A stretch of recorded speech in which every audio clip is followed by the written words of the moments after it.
Doctor Manoj ജോൺസന്റെ ഒരു viral റെസിപ്പിയാണ് നമ്മളിന്ന് ഉണ്ടാക്കുന്നത്.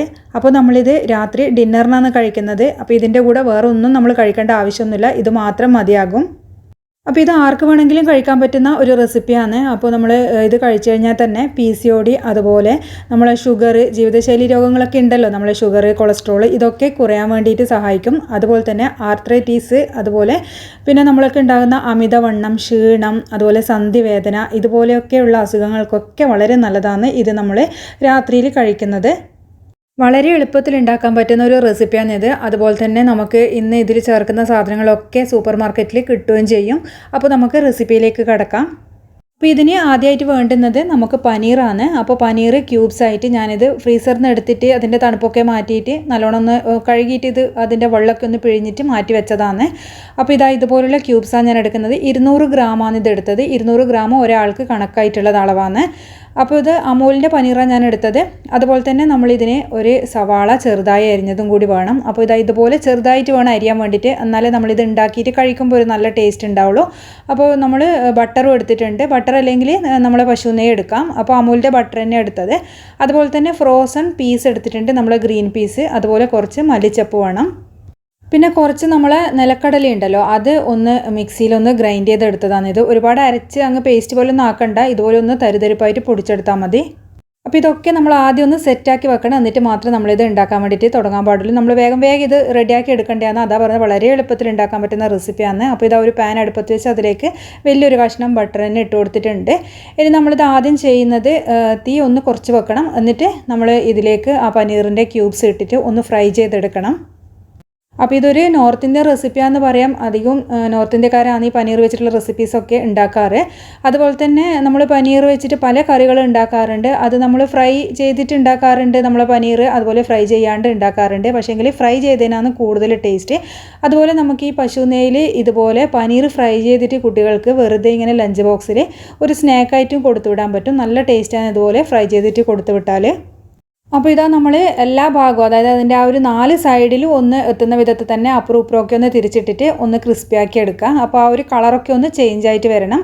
അപ്പോൾ നമ്മളിത് എല്ലാ സൈഡും ഒന്ന് ഒരു ബ്രൗൺ കളറാക്കി എടുത്തിട്ടുണ്ട്. എന്നിട്ട് അതിനുശേഷം നമുക്കെല്ലാം നല്ലപോലെ ഒന്ന് ആ ഒരു നെയ്യിലിട്ടിട്ടൊന്ന് നമുക്കൊന്ന് മിക്സ് ചെയ്തെടുക്കാം. അപ്പോൾ ഫ്ലെയിം കൂട്ടി വെച്ച് ഇത് കരിഞ്ഞു പോകാൻ പാടില്ല. അപ്പോൾ നമ്മൾ ആ ഒരു സൈഡൊക്കെ ഒന്ന് ബ്രൗൺ കളറായിട്ട് ഒരു ക്രിസ്പി ആയിട്ട് വരും. ആ ഒരു സമയമാണ് നമ്മളിത് ഫ്ലെയിം ഒന്ന് കുറച്ച് വെച്ചിട്ട് ഇത് മാറ്റി കൊടുക്കേണ്ടത്. അപ്പോൾ നമുക്കിതിന് മാറ്റി കൊടുക്കാം. വേറൊരു പാത്രത്തിലേക്ക് ഞാൻ ഇതൊന്ന് മാറ്റിയിട്ട് കൊടുക്കുന്നുണ്ട്. അപ്പോൾ ഇത് ഇങ്ങനെ തന്നെ പെറുക്കി കഴിക്കാൻ നല്ല ടേസ്റ്റാണ് കേട്ടോ. അതുകൊണ്ടാണ് ഞാൻ പറഞ്ഞത് ലഞ്ച് ബോക്സിൽ സ്നാക്സൊക്കെ ആയിട്ട് കുട്ടികൾക്ക് കൊടുക്കാമെന്ന്. പനീർ നമ്മളെ ഹെൽത്തിനും വളരെ നല്ലത് തന്നെയാണ്. അപ്പോൾ പാലൊന്നും കഴിക്കാത്ത കുട്ടികൾക്കാണെങ്കിൽ ഇത് നമുക്ക് കൊടുക്കാം. ഇനിയിപ്പോൾ ആ സെയിം പശു നെയ്യ് തന്നെ നമ്മൾ ഇതിട്ട് കൊടുക്കുന്നത്, നമ്മളെ നേരത്തെ അരിഞ്ഞ് വെച്ച ഉള്ളി ഇട്ട് കൊടുക്കുന്നത്. അപ്പോൾ ഉള്ളി മുഴുവനായിട്ട് തന്നെ ചേർത്ത് കൊടുക്കുന്നുണ്ട്. ഈ 200 ഗ്രാം പനീറിന് ഒരു സവാളയാണ്, അതായത് ഒരു മീഡിയം സൈസിലുള്ള സവാളയാണ് നമ്മൾ ചേർത്ത് കൊടുക്കുന്നത്. അപ്പോൾ ഇത് ഒരാൾക്ക് കഴിക്കാനുള്ള അളവാണ് ഞാൻ പറയുന്നത്. അപ്പോൾ ഇത് ഈ ഒരു ഞാൻ പറയുന്ന അളവ് മുഴുവനായിട്ടും എടുക്കണം. അപ്പോൾ സവാള ഒന്ന് വാടിക്കിട്ടിയാൽ മാത്രം മതി, ഒരുപാട് വഴറ്റിയെടുക്കേണ്ട ആവശ്യമൊന്നുമില്ല. അതിനുവേണ്ടി കുറച്ചൊരു ഉപ്പ് ചേർത്തിട്ടുണ്ട് ഞാൻ. അതുപോലെ തന്നെ ഇനി ഇതിലേക്ക് ചേർക്കുന്നത് ഒരു 1/2 ടീസ്പൂൺ കുരുമുളക് പൊടിച്ചതാണ്. അപ്പോൾ കുരുമുളക് പൊടിയും നമ്മളെ ഹെൽത്തിന് വളരെ നല്ലത് തന്നെയാണ്. അപ്പോൾ അതും കൂടി ചേർത്തിട്ട് നല്ലപോലെ ഒന്ന് മിക്സ് ചെയ്ത് കൊടുക്കുന്നുണ്ട്. പിന്നെ നല്ലൊരു കളർ കിട്ടാൻ വേണ്ടി ഒരു 1/4 ടീസ്പൂൺ മഞ്ഞൾപ്പൊടി നമ്മൾ ചേർത്ത് കൊടുക്കുന്നുണ്ട്. പിന്നെ നമ്മൾ ചേർക്കുന്ന പൊടി എന്ന് പറഞ്ഞാൽ നമ്മൾ നേരത്തെ നിലക്കടല പൊടിച്ച് വെച്ചിട്ടില്ലേ, അതാണ് ചേർക്കുന്നത്. അപ്പോൾ ഇതും കൂടി ചേർത്ത് കഴിഞ്ഞാൽ പിന്നെ നല്ല ടേസ്റ്റുമാണ്. അതുപോലെ തന്നെ നമുക്ക് ഇതിൽ നിന്ന് പ്രോട്ടീനും വൈറ്റമിൻസും മിനറൽസും എല്ലാം കിട്ടുകയും ചെയ്യും. അപ്പോൾ അതും കൂടി ചേർത്തിട്ട് നമ്മൾ നല്ലപോലെ ഒന്ന് മിക്സ് ചെയ്ത് കൊടുക്കുന്നുണ്ട്. ഇനിയിപ്പോൾ നമ്മൾ ചേർക്കുന്നത് ഗ്രീൻ പീസാണ്. അപ്പോൾ ഗ്രീൻ പീസ് ഇന്ന് നമുക്ക് ഈ ഫ്രോസൺ ഗ്രീൻ പീസ് നമുക്ക് എല്ലാ സൂപ്പർ മാർക്കറ്റിലും വാങ്ങിക്കാൻ കിട്ടും. ഇനിയിപ്പോൾ ഇതല്ലെങ്കിൽ നമുക്ക് സാധാരണ നമ്മളെ ഗ്രീൻ പീസ് ഒന്ന് കുതിർത്ത് വെച്ചിട്ട് ഒരു 1/4 കപ്പ് എടുത്താൽ മതി. കുതിർത്ത് വെച്ചിട്ട് ഒന്ന് കുക്കറിലിട്ടിട്ട് വേവിച്ചിട്ട് ഇതിലിട്ടാൽ മതിയാകും. പക്ഷേങ്കിൽ ഈ ഫ്രോസൺ ഗ്രീൻ പീസ് ഇടുമ്പോഴാണ് ഇതിന് നല്ല ടേസ്റ്റ് കിട്ടുന്നത്. അപ്പോൾ ഫ്രോസൺ ആണെന്ന് പറയുമ്പോൾ തന്നെ അത് നമ്മൾ ഫ്രിഡ്ജിൽ നിന്ന് മാറ്റിയിട്ട് തണുപ്പൊക്കെ മാറ്റി വെള്ളത്തിലിട്ടതിന് ശേഷം മാത്രം വേണം നമ്മൾ ഉപയോഗിക്കാൻ വേണ്ടിയിട്ട്. അപ്പോൾ ഇതുപോലെ ഫ്രോസണൊക്കെ നിങ്ങൾക്ക് വാങ്ങിച്ച് വെച്ച് കഴിഞ്ഞാൽ എപ്പോഴെങ്കിലും ഫ്രൈഡ് റൈസോ അതുപോലെ എന്തെങ്കിലും പെട്ടെന്ന് ഇടേണ്ട ആവശ്യങ്ങൾക്കൊക്കെ നമുക്കിത് വളരെയധികം യൂസ്ഫുൾ ആയിരിക്കും. ഇനി നമ്മൾ ഇതിലേക്ക് ചേർക്കുന്നത് നമ്മൾ നേരത്തെ ഫ്രൈ ചെയ്ത് വെച്ച പനീറാണ്. അപ്പോൾ ഇതെല്ലാം ചേർത്തിട്ട് നമ്മൾ നല്ല പോലെ ഒന്ന് മിക്സ് ചെയ്ത് കൊടുക്കുന്നുണ്ട്. അപ്പോൾ ചെറിയൊരു എരിവൊക്കെ വേണമെന്നുണ്ടെങ്കിൽ ഒരു പച്ചമുളക് വേണമെങ്കിൽ ചെറുതായിട്ട് അരിഞ്ഞിട്ട് നിങ്ങൾക്ക് ചേർത്ത് കൊടുക്കാം. അപ്പോൾ കുട്ടികൾക്കൊക്കെ കൊടുക്കുന്നതാണെങ്കിൽ പിന്നെ അതിൽ നമുക്ക് ഇടേണ്ട ആവശ്യമില്ല. ഇനിയിപ്പോൾ ചെറിയ തീയിൽ നമ്മൾ ഇതൊന്ന് ഒരു 5 മിനിറ്റ് ഇതൊന്ന് കുക്ക് ചെയ്തെടുക്കുന്നുണ്ട്. അതിൻ്റെ എല്ലാ ഭാഗവും ഒന്ന് നന്നായിട്ട് യോജിച്ച് കിട്ടാൻ വേണ്ടിയിട്ടാണ്. അപ്പോഴാണ് നല്ലൊരു ടേസ്റ്റ് ഉണ്ടാകുക. അപ്പോൾ ഇതാ നമ്മൾ ഒരു 5 മിനിറ്റ് നമ്മളൊന്ന് മൂടി വെച്ച് കുക്ക് ചെയ്തിട്ട് വീണ്ടും നല്ലപോലെ ഇതൊന്ന് മിക്സ് ചെയ്ത് കൊടുക്കുന്നുണ്ട്. നമ്മളിതിൽ എരിവിന് വേണ്ടിയിട്ട് കുരുമുളക് പൊടി ചേർത്തിട്ടുണ്ട്, അതുകൊണ്ടാണ് പിന്നെ പച്ചമുളക് ഞാൻ ചേർക്കാഞ്ഞത്. അപ്പോൾ ഇത് നല്ലപോലെ ഒന്ന് മിക്സ് ചെയ്തെടുത്തിട്ടുണ്ട്. ഇനിയിപ്പോൾ ഇത്രയേ ഉള്ളൂ, വേറെ പണിയൊന്നുമില്ല നമുക്കിതിൽ.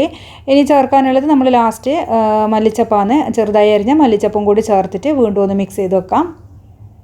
അപ്പോൾ ഇതാ നമ്മൾ ഫ്ലെയിം ഓഫ് ആക്കിയിട്ടുണ്ട്. അപ്പോൾ ഇതാ വളരെ ഹെൽത്തി ആയിട്ടുള്ള നമ്മൾ പനീർ വെച്ചിട്ടുള്ള ഒരു റെസിപ്പിയുടെ റെഡി ആയിട്ടുണ്ട്. അപ്പോൾ ഇത് ഞാൻ പറഞ്ഞ പോലെ തന്നെ ഒരാൾക്ക് മുഴുവനായിട്ട് കഴിക്കാനില്ല. അപ്പോൾ ഇതിൻ്റെ കൂടെ വേറെ ഒന്നും വേണമെന്നൊന്നുമില്ല. ഇനിയിപ്പോൾ കുറച്ചും കൂടി നമ്മൾ എന്താ പറയുക, ഇത് വയറ് ഫുള്ളായിട്ടില്ല എന്നെല്ലാം തോന്നുന്നവർക്കാണെങ്കിൽ മാത്രം ഇതിൻ്റെ കൂടെ 1-2 ചപ്പാത്തി കഴിക്കാം.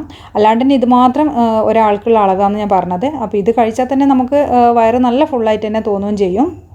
ഇപ്പോൾ രാത്രി അങ്ങനെ വേറെ ഹെവി ആയിട്ടുള്ള ഫുഡൊന്നും കഴിക്കേണ്ട ആവശ്യമൊന്നുമില്ല, ഇത് മാത്രം തന്നെ നമുക്ക് മതിയാകും. അപ്പോൾ ഞാൻ പറഞ്ഞ പോലെ തന്നെ PCODയും അതുപോലെ ഡയബറ്റീസ്, പിന്നെ നമ്മൾ അമിതവണ്ണം, ഇതൊക്കെ ഉള്ളവർക്കൊക്കെ വളരെയധികം ഹെൽത്തി ആയിട്ടുള്ളൊരു റെസിപ്പിയാണ്. അപ്പോൾ എല്ലാവരും ഒന്ന് ട്രൈ ചെയ്ത് നോക്കണേ. താങ്ക്